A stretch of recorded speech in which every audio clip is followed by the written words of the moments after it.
साईं की बात। बच्चे, मैं तुम्हारे घर ना बहुत सारी खुशियाँ लेकर आने वाला हूँ। बहुत जल्द आऊँगा तुम्हारे घर पर और ढेर सारी अपने साथ में खुशियाँ लेकर आऊँगा। और जहाँ तुम्हारा साईं आ जाता है ना मेरे बच्चे, वहाँ खुशियाँ तो मेरे पीछे पीछे अपने आप आ जाती हैं मेरे बच्चे के घर पर। और सुनो, जो लोग अपनी गलतियों को दूसरों पर थोपने की कोशिश करते हैं ना, दूसरों पर दोष लगाते हैं, बल्कि अपनी गलती को मानते नहीं हैं, तो वो कभी भी सुधर नहीं सकते।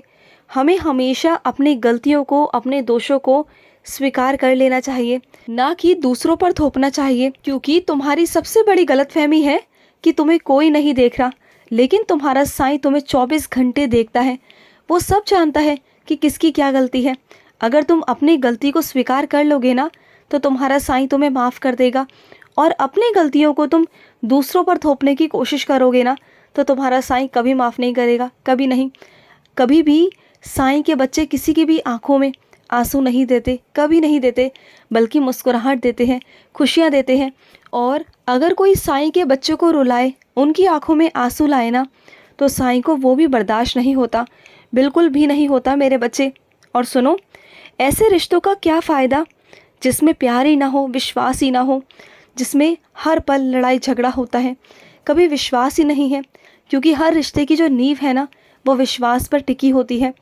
और तुम्हारा रिश्ते में बिल्कुल भी प्यार नहीं है, बस कहीं ना कहीं ज़रूरत है, और उन ज़रूरतों को तुम पूरा कर रहे हो बस अपने फ़र्ज़ को, अपनी जिम्मेदारियों को निभाने के लिए। तो ऐसे रिश्ते का क्या फ़ायदा मेरे बच्चे? ऐसे रिश्ते में घुट घुट कर जीने का कोई भी फ़ायदा नहीं है। जो है वो सामने बोल दो। अगर साथ रहना चाहते हो तो साथ रहो, अगर साथ नहीं रहना चाहते हो तो साफ मुंह पर बोल दो। इससे ये होगा, जो तुम घुट घुट कर ज़िंदगी जी रहे हो ना, वो नहीं जियोगे और आराम से ज़िंदगी जियोगे, तुम भी और वो भी। और सुनो, कई लोगों को ना आदत है बहुत ज़्यादा फेंकने की, शेखियाँ मारने की, बहुत सारी बड़ी बड़ी बातें करने की, चढ़ा बढ़ाकर चीज़ों को बताने की, करने की। तो तुम परेशान मत हुआ करो। ऐसे लोग सबके आसपास होते हैं, सिर्फ तुम्हारे आसपास नहीं है, सबके आसपास में होते हैं। वो चढ़ा बढ़ा के ना चीज़ों को दिखाएंगे, बताएंगे, लेकिन तुम किसके बच्चे हो? साईं के बच्चे हो। तो तुम्हें ना बिल्कुल शांत रहना है उस समय, कोई जवाब नहीं देना, तुम्हें कोई भी जवाब नहीं देना। क्योंकि जिसकी आदत होती है ना चढ़ा बढ़ाकर बातें करने की, शेखी मारने की, तो उन्हें करने दिया करो। जब उनके सर पर कुछ बात आएगी ना, तो वो तुम्हारे पास ही आएंगे, देखना तुम। और सुनो मेरे बच्चे, ढोंगी लोगों से सावधान रहना। ज़रूरी नहीं कि जो साईं का बच्चा हो वो सही ही हो मेरे बच्चे। आजकल ना बहुत ढोंग चल रहा है मेरे बच्चे। मेरे ही नाम पर लोग तुम्हें ठगने लगे हैं, और तुम मेरे सीधे साधे भोले भाले बच्चे हो जो ठग जाते हो। तो ऐसे किसी की भी बातों में बिल्कुल भी मत आया करो, चाहे वो मेरा ही बच्चा क्यों ना हो, चाहे वो मुझे पूजने वाला ही क्यों ना हो मेरे बच्चे। ये याद रखना कि हर किसी पर विश्वास मत करना, उतना ही करना जो सही है। हाँ मेरे बच्चे, ये सच बात है कि मेरे कुछ बच्चे मेरे सच में बहुत सच्चे हैं, बहुत अच्छे हैं, जो मदद करते हैं, दिल से मदद करते हैं। लेकिन उनको ना लोग गलत समझ बैठते हैं और ढोंगियों पर विश्वास कर बैठते हैं। अक्सर यही होता है, और इसमें तुम्हारी गलती भी नहीं है। तुम्हारे साथ जब धोखा होता है ना, तो तुम्हें सब धोखेबाज ही नज़र आते हैं। लेकिन पहचान लिया करो कि मेरा सच में सच्चा बच्चा कौन सा है, जो तुम्हारी सच में मदद करेगा, तुम्हारा हाथ थामेगा। ये जो तुम्हारा दिल है ना, इसकी आवाज़ सुनना।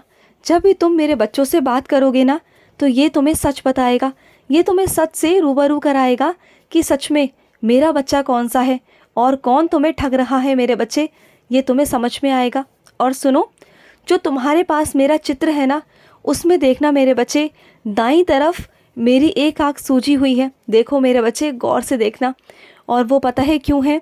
क्योंकि तुम पर कोई आँच आने वाली थी, कोई संकट आने वाला था तुम्हारे घर परिवार पर, तुम पर, जो मैंने अपने ऊपर ले लिया। तुम देखना गौर से, तुम्हें मेरी तस्वीर में नज़र आएगा, देखना मेरे बच्चे। और सुनो, यदि मेरा बच्चा मुझ पर विश्वास करता है, मुझ पर पूर्ण विश्वास करता है, मुझसे कुछ नहीं कहता, मौन रहता है ना, तो मैं उसका जवाब उसे अवश्य ही देता हूँ, अवश्य देता हूँ। और सुनो, जब कोई तुम्हारा साथ नहीं देता ना, तो मैं तुम्हारा साथ देता हूँ। जब भी तुम मुश्किलों में फंस जाते हो ना, और तुम्हें लगता है कि सबको तुम आवाज़ लगाते हो, कोई तुम्हारे पास नहीं आता, लेकिन सिर्फ एक आवाज़ से तुम्हारा साईं तुम्हारे पास दौड़ा दौड़ा चला आता है, क्योंकि यही तो प्यार है तुम्हारा और मेरा मेरे बच्चे। मैं तुम्हारे लिए तो कुछ भी कर सकता हूँ, कुछ भी। मैं तुम्हें दिल से बहुत चाहता हूँ मेरे बच्चे, बहुत चाहता हूँ। और सुनो, तुम्हें परेशानी है ना पैरों की, तो सुनो, एक दिन ऐसा करूँगा ना, ऐसा चमत्कार होगा तुम्हारे साथ कि तुम खुद चलकर मेरे शिरडी आओगे। चल कर क्या, भाग कर आओगे, दौड़ कर आओगे। तुम देखना, अभी तुम साईं की लीला को जान नहीं पाए, अभी अपनी साईं की गहराई को समझ नहीं पाए तुम। जिस दिन समझोगे ना, जिस दिन तुम्हारे साथ चमत्कार होंगे, उस दिन तुम्हें समझ में आएगा कि तुम्हारा साईं क्या है। तुम देखना मेरे बच्चे, जैसे तुम मुझसे उम्मीदें रखते हो, मुझसे आशाएं रखते हो ना, तो बस उतना अपनापन, उतना विश्वास भी अपने साईं पर रखा करो। मैं तुम्हें अपने बच्चों से मिलवाऊंगा और तुम्हें शामिल करवाऊंगा एक ऐसी जगह में जहाँ चारों तरफ सकारात्मकता होगी, जहाँ तुम्हें बहुत अच्छा लगेगा। और हमेशा ना अपने आप को श्रेष्ठ समझा करो। तुम बाबा के बच्चे हो, तुम किसी से कम नहीं हो और ना ही कमज़ोर हो। तुम्हारे अंदर बहुत आत्मशक्ति है, तुम्हारे अंदर बहुत विश्वास है, बहुत भरोसा है, जिसके दम पर तुम आज हो। और मैं तुम्हारा बाबा तुम्हारे साथ हूँ साक्षात रूप में। चिंता मत किया करो, उन लोगों की बिल्कुल परवाह मत किया करो कि तुम्हें देखकर कोई क्या बोलता है। और जो तुम हो ना, वो कोई नहीं जान सकता, कोई समझ नहीं सकता कि तुम अंदर से क्या हो। तुम अंदर से बहुत खूबसूरत हो। अरे बाहरी दुनिया में क्या रखा है, ऊपर से तो सब चमकते हैं, लेकिन अगर असलियत में देखा जाए ना, तो अंदर से सब काले हैं। सबको अपना अपना लगता है, सबको अपनी अपनी पड़ी है इस वक्त में।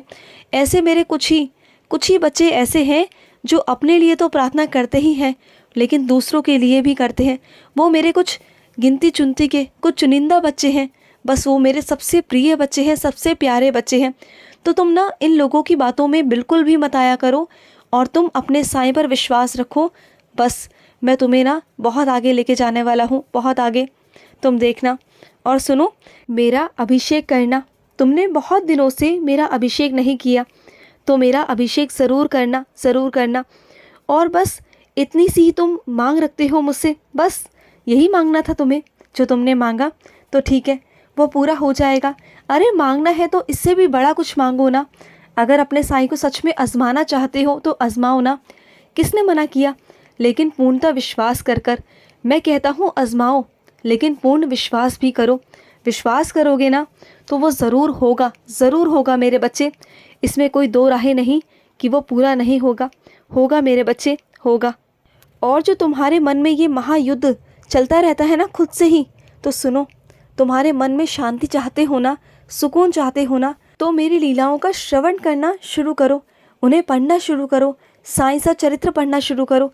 देखो, जैसे जैसे तुम साईं सा चरित्र पढ़ते जाओगे, वैसे वैसे तुम्हारे अंदर का प्रकाश उत्पन्न होता जाएगा, खुल जाएगा। और धीरे धीरे तुम्हारे अंदर का प्रकाश, ज्ञान, जब वो प्रकाशित होगा ना, तो तुम्हारे अंदर अपने आप सुकून, शांति आ जाएगी। तुम सच से वाकिफ़ हो जाओगे कि सच आखिर में है क्या।